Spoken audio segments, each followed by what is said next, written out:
starts now. Thank you so much for staying up late with us on this Sunday night at 10 o'clock. I'm Kamari Hamer.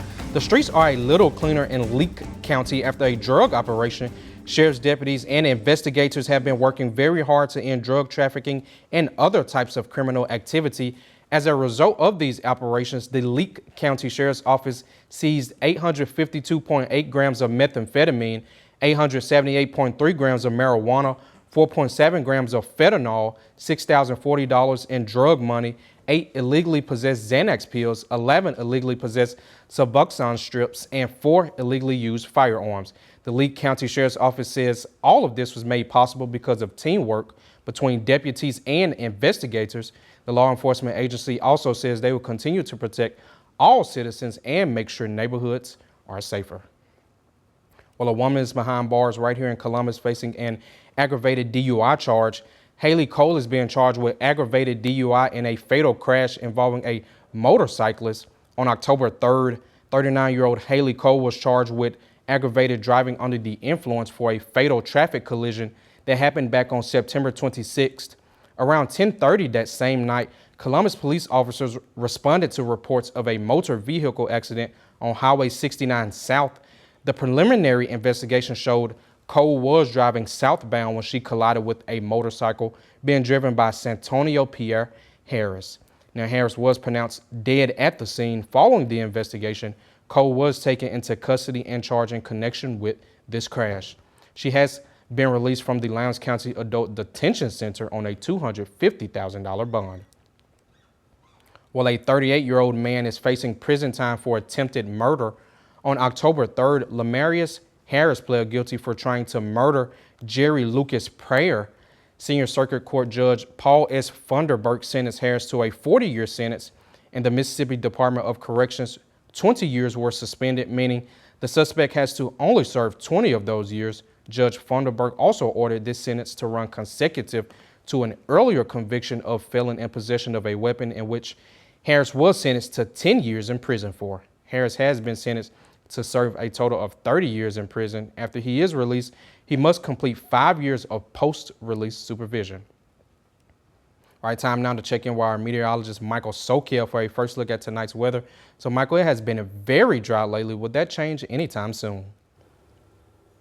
Well, we got a slight chance of rain as we head into tonight, and that will continue throughout the early portions of this week. Right now, all we're seeing is a lot of cloud cover throughout northeast Mississippi and western portions of Alabama. That is expected to stay overnight, and because of all this cloud cover, we're struggling to cool off. Many of us still in the mid to upper 70s right now as of 10 p.m. We'll drop down into the upper 60s with mostly cloudy skies, a slight rain chance, especially as we head into sunrise.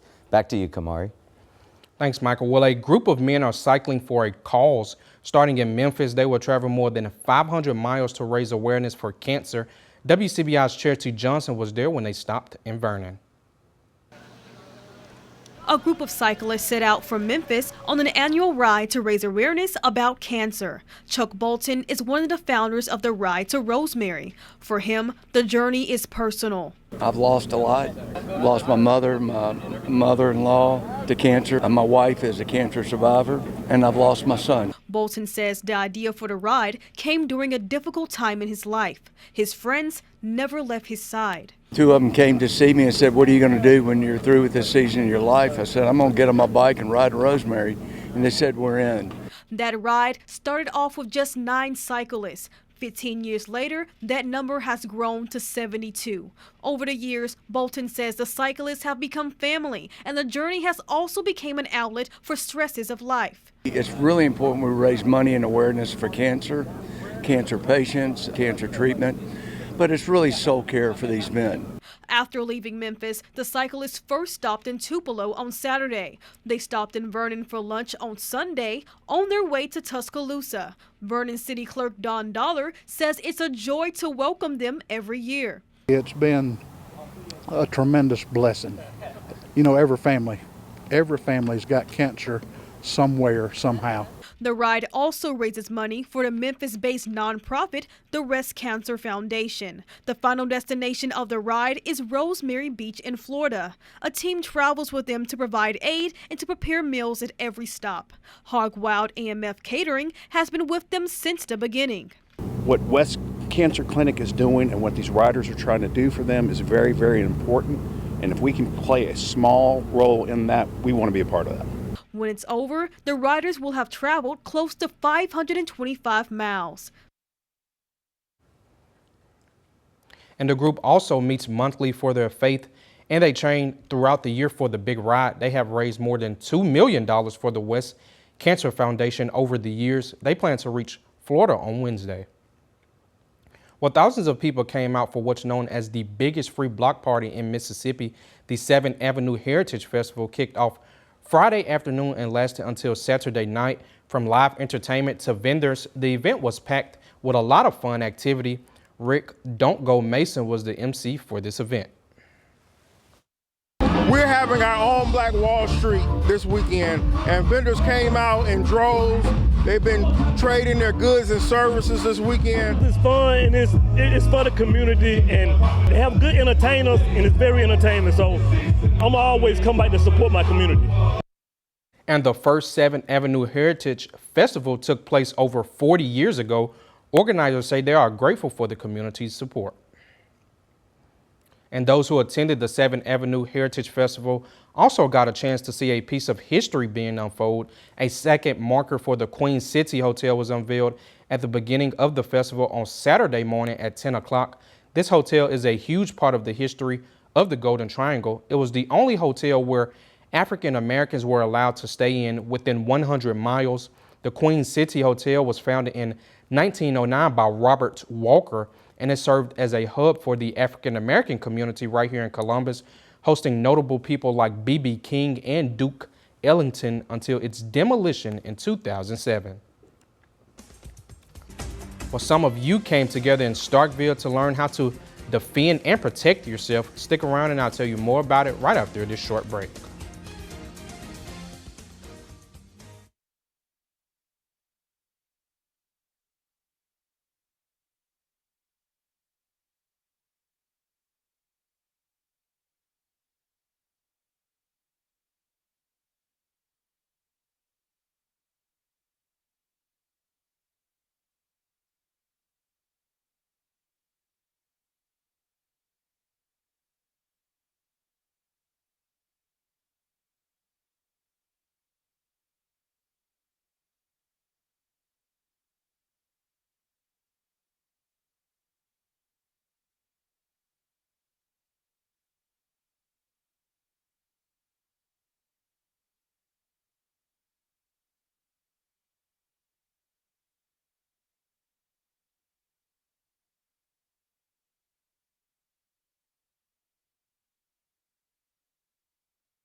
telling your story.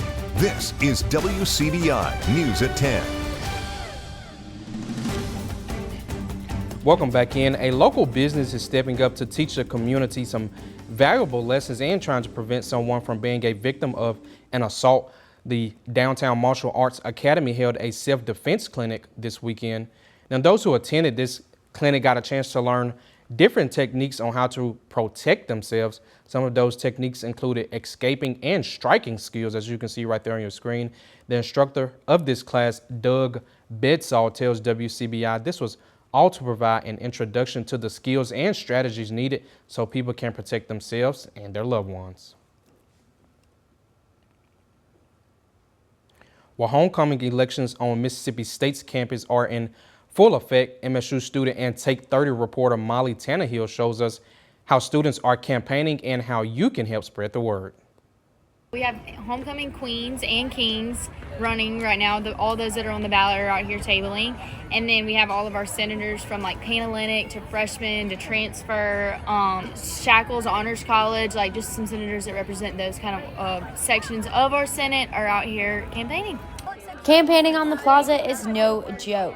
While candidates are handing out candy, stickers, pens, and multiple other goodies, the campaigning does not just stop there. Banner signs just like this one are posted all over campus, campaigning for people running for queen and for king for homecoming court. Elections are on Tuesday, October 7th, and they are hoping that they can gain your vote. Day one of campaigning was Philanthropy Day, while the rest of the days are get to know the candidates. These homecoming initiatives run on tradition, just like Mississippi State. We have the homecoming parade, all the brunches that the sororities and fraternities host, the court presentation on the field. There are a lot of it just like has to do with tradition, and that's what Mississippi State kind of revolves around, is the tradition. So we just kind of uphold those traditions and make sure that they're, up to the standards. Campaigning will continue until Tuesday, which is Election Day. Be sure to vote for your homecoming queen, king, and senators by 5 p.m. I'm Molly Tannehill with Take 30 News. And Mississippi State University's homecoming is set for October 25th, and Molly Tannehill is being taught by our very own Marcus Hunter. Well, a slight chance of rain early on this week before we dry off as we head into the weekend. More on why in a full forecast after the break.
your WCBI First Alert forecast with meteorologist Michael Socal.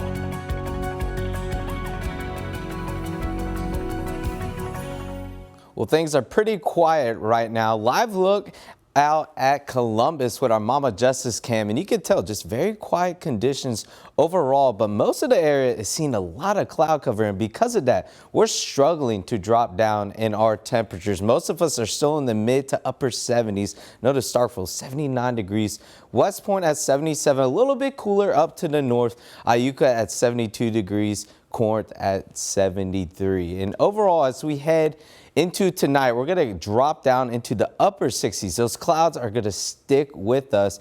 And we also have a very small rain chance that will develop right after midnight into the early morning hours. And it will be very scattered overall. We have a low starting to develop out in Arkansas and Louisiana. It's very weak, but it brings in just a little bit of lift, enough for these showers to develop along Northeast Mississippi and West Alabama. They'll be coming from the southeast and enter into our area by midnight, and just stay with us just with that small rain chance, especially as we enter the sunrise section throughout the morning. You notice out in Vernon and West Point, you start seeing those isolated showers starting to develop. So as you wake up for your Monday morning, I would recommend bringing a rain jacket or umbrella. You'll expect cloudy conditions overall, and temperatures will be in the upper 60s into low 70s. Not saying everyone will get rain, but a spotty shower is possible as you wake up for your Monday.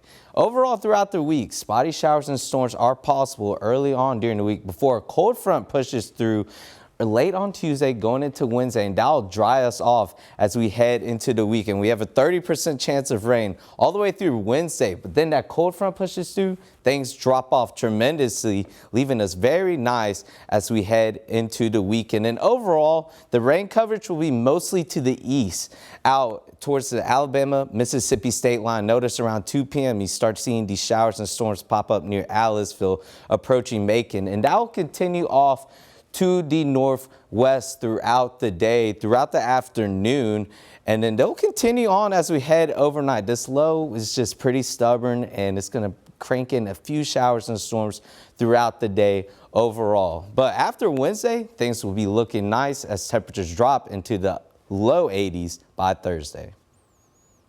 Well, thanks for joining us. I'm Addison Polk, and this is Weather-Why. Today, we're going to be discussing one of my favorite ones, and it is actually myths. We're going to have about 3 myths today. One of them is Groundhog Day and 6 weeks of winter actually true? So we see that Phil comes out to determine if we have 6 more weeks of winter left, and the accuracy on this is about 35%. So technically, is that true? No, it's false. So that is definitely a false myth that we do see. Myth number 2 is if lightning never strikes the same place twice. Well, as you know, we do have some tall buildings for most of our cities, and many tall buildings are hit by lightning dozens times a year. So I would consider that false. That's myth number 2. Now, myth number 3 is our highway overpasses a tornado shelter. So highways do not really overpass as tornado shelters because the best place to be is a tornado shelter at safe room or basement. A good place to be is a lower floor. Bad place is a large open room. And worse is cars, mobile homes, or the last one, under a highway pass. So myth number 3, false. And that's all the myths that we have today. If you have any questions, you can contact us by email, Facebook, or Twitter at WCBI Weather.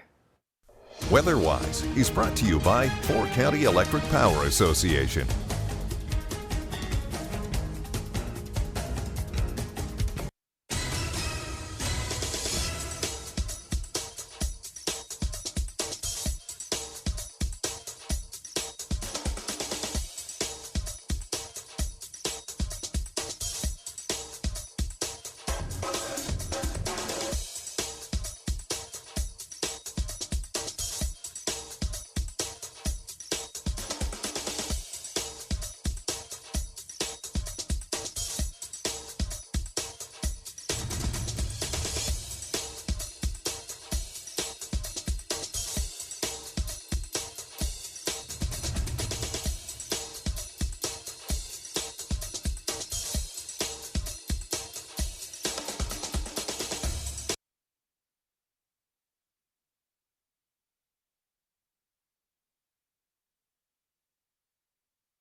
Oh, mic check. 1, 2, 3, 4, 5.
Telling your story on WCBI Sports with Avery Cameron.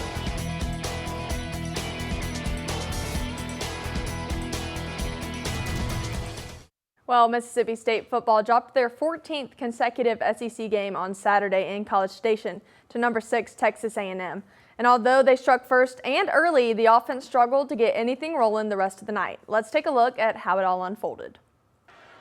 We'll start here in the first quarter before either team put a score on the board. The Bulldogs, lots of pressure here on Marcel Reed. He moves to the perimeter, tries to find someone, and just ends up dirting it. About 5 minutes later, the Bulldogs get their first points of the night, a 24-yard field goal for 3 points. I'm telling y'all, this defense is playing tonight. The Aggies on a 4th and goal here. State held them at the 2-yard line. Ultimately, offense still couldn't get it rolling, even with that massive momentum boost right there. Talk about some momentum. 3 minutes later, Aggies have the ball. Reed's going to drop back, and it's picked off by Kelly Jones. Huge for the Bulldogs. Yet again, story of the night, the offense couldn't execute with it. And then lots of celebrations. They thought it was going their way, and it's just not. Finally, with 7 minutes left in the game, State down by 15. Chapin drops back and finds Brennan Thompson deep for the touchdown to add another 6 for the Dogs off of a 44-yard ball. The final score from College Station ended up 31-9 Aggies, and here's what Jeff Lebby had to say about it. First off, defensively, the way we played for the first 3 quarters was exactly what the expectation is. Our guys defensively were ready to play, played our butt off on defense. The frustration is that offensively we were so bad on normal downs with all of the negative plays, we had no chance to sustain it, none whatsoever. We're in 3rd and long the entire day. And the negative plays today is without a doubt what kept the game from having a chance to go the other way. And tough time for the Bulldogs against these Texas teams. Volleyball hosted number 2, University of Texas today, and this one didn't go too hot either. Starting early here in the first set, Lindsay Mangelson on the dig, back to her for the swing, and it's a kill in the books. First point went to the Dogs on the day. Celebrations all around later in the first set. A huge kill for Moss right here. She ended with 7 on the night. This thing went straight down. I'm talking 10-foot line for that kill. State dropped the first set, but was able to hang on a little more in the second. Picking it up here, a great set by Kaylee Hansen. Just a few points later, great solo block by the Buenos Aires native there. State dropped the second set 25-19 though. A great rally right here. A good up from libero McKenna Yates off the block, and then Blakovic puts it away on an outside swing for the Dogs.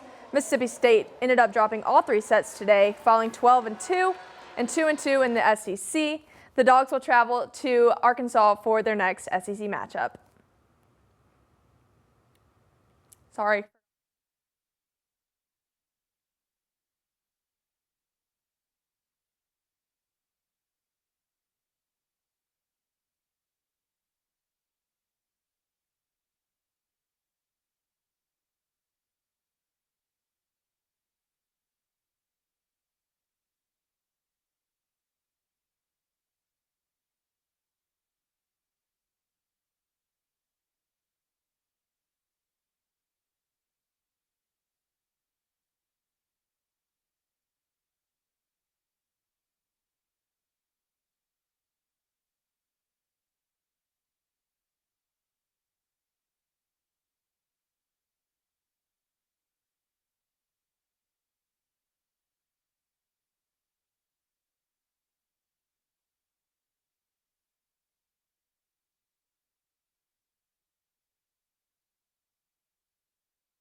Well, keeping tonight rolling with some more Mississippi State athletics, the Mississippi State soccer team is putting together an impressive season.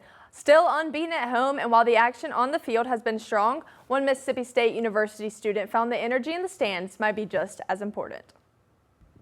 The Mississippi State soccer team is on another run this year. While they have plenty of key players on the field, their secret weapon sits within the stands. The ringing of cowbells and the roaring screams from fans is impossible to ignore, giving the team yet another boost to continue their undefeated streak at home.